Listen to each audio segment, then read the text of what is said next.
Onam ishdan kelib ham ko'p vaqtini ishga ajratadi, lekin men ko'proq suhbatni olishni xohlayman, lekin onam ko'proq ishga vaqtini ajratadi.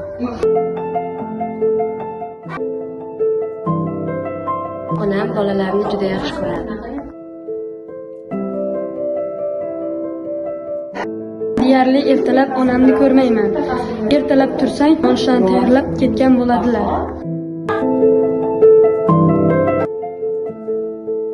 Mening singlim yo'q, lekin onam tarbiyalagan go'zal singillarim bor.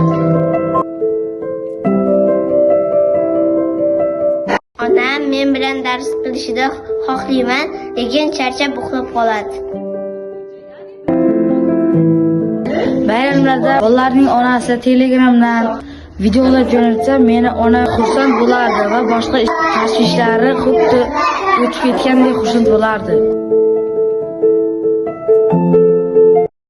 Men onamni boshqa kasb tanlashini istayman, lekin onam istamaydi, chunki tarbiyachilik onamning hayot mazmuniga aylanib bo'lgan.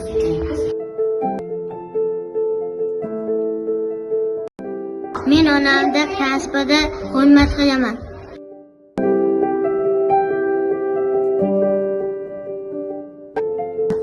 Onam bolalarni juda yaxshi ko'radi.